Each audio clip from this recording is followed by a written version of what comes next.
ತನ್ನದೇ ಆದಂತಹ ಸ್ವಂತವಾದಂತಹ ಪಕ್ಷವನ್ನು ಕಟ್ಟಿಕೊಂಡು ಮತ್ತು ಅದರ ಧ್ವಜವನ್ನು ಸಹ ಅವರು ಬಿಡುಗಡೆ ಮಾಡಿದ್ದಾರೆ. ಮತ್ತು ತಳಪತಿ ವಿಜಯ್ ಅವರ ಬಗ್ಗೆ ನಾವು ಇವತ್ತು ಹೇಳಲು ಹೊರಟಿದ್ದೇವೆ.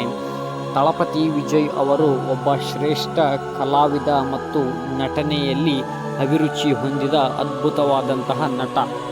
ತಳಪತಿ ವಿಜಯ್ ಅವರ ಮುಂದಿನ ಸಿನಿಮಾವನ್ನು ನಮ್ಮ ಕನ್ನಡದ ಸಂಸ್ಥೆಯಾಗಿದ್ದು KVN ಸಂಸ್ಥೆಯು ಇದರ ನಿರ್ಮಾಣದ ಭಾರವನ್ನು ಹೊತ್ತಿದೆ.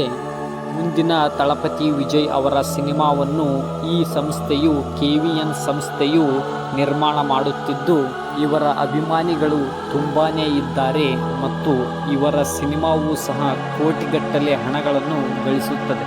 ತಳಪತಿ ವಿಜಯ್ ಅವರು ರಾಜಕೀಯಕ್ಕೆ ಹೋಗುತ್ತಿದ್ದಾರೆ, ಏಕೆಂದರೆ ರಾಜಕೀಯದಲ್ಲಿ ಇವರು ಸಾಧನೆಯನ್ನು ಸಾಧಿಸಲು.